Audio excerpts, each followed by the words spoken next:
सबका जय मसीह की। प्रिय भाई बहनों, आइए हम परमेश्वर के वचन को पढ़ेंगे और ध्यान से सुनिए। परमेश्वर का वचन है, अगर ध्यान से नहीं सुनेंगे तो परमेश्वर का वचन समझ नहीं पाएंगे। इसलिए प्रियो देखेंगे नीति वचन 16 का 4 पद लिखा है कि यहोवा ने हर वस्तु को विशेष उद्देश्य के लिए रचा है, यहाँ तक कि दुष्ट को बुरे दिन के लिए। प्रिय भाई बहनों,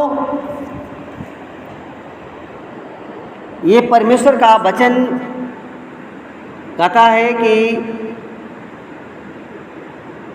मनुष्य को परमेश्वर ने अपने जो भी बनाया इस पृथ्वी पर, वो विशेष उद्देश्य के लिए बनाया है। इसलिए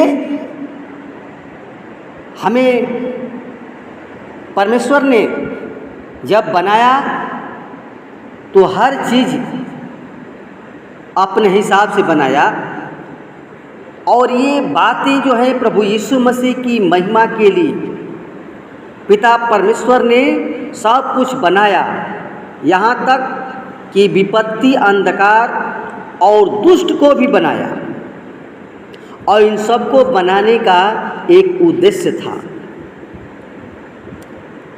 इसका अच्छा उदाहरण हम तब पाते हैं प्रियो, जब मूसा ने परमेश्वर से कहा कि मैं तो बोलने में जीभ का भद्दा हूँ, तब यहोवा ने कहा मनुष्य का मुंह किसने बनाया?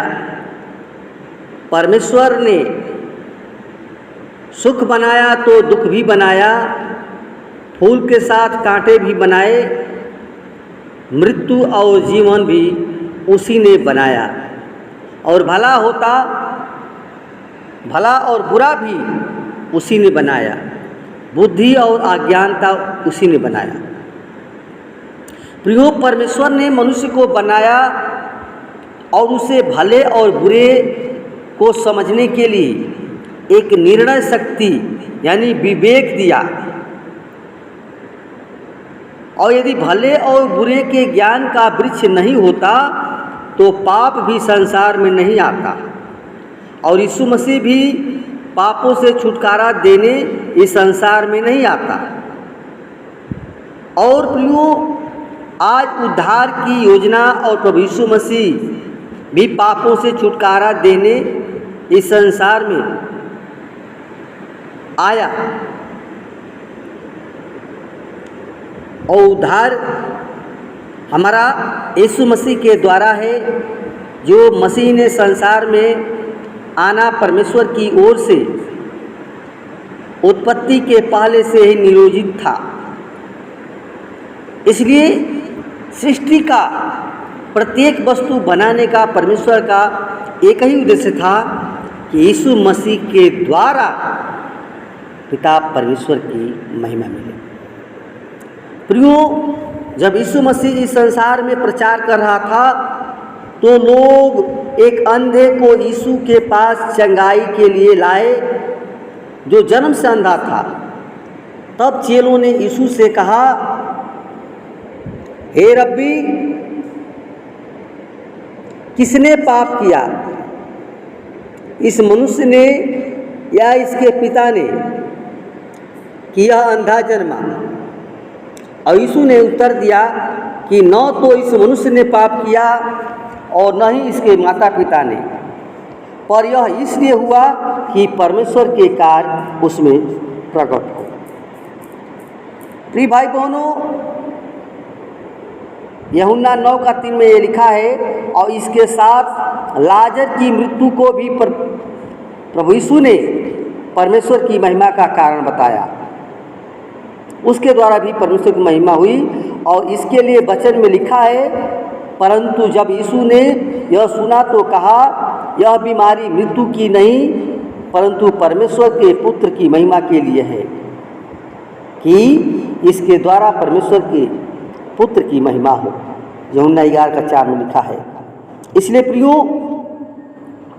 हम उस परमेश्वर पर हमेशा उसके वचन के अनुसार चलने का प्रयास करें, क्योंकि यहाँ दो चीज़ को वर्णन करता है। जो परमेश्वर ने बनाया वो दुष्ट को भी बनाया और अच्छे को भी बनाया। तो प्रियो, दुष्ट को विपत्ति भोगने के लिए और सब कुछ अपने उचित अंत को प्राप्त जो करेंगे दुष्ट लोग, और जो दुष्टता करते हैं वे परमेश्वर के नियोजित दंड पाएंगे। अगर 5 पद में लिखा है कि अधर्म का प्रायश्चित कृपा और सच्चाई से होता है, नो, अधर्म का सब मन के घमंडियों से यहोवा घृणा करता है। मैं दृढ़ता से कहता हूँ, ऐसे लोग निर्दोष न ठहरेंगे। प्रिय भाई बहनों, हम जब परमेश्वर के वचन को जब हम पढ़ते हैं तो यही मिलता है कि परमेश्वर हमें जीवन से क्या चाहता है।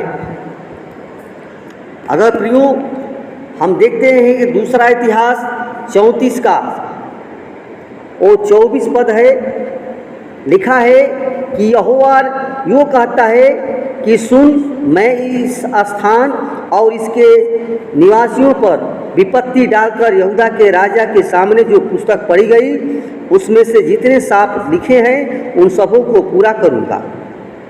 यहाँ पर साफ शब्द में कहता है।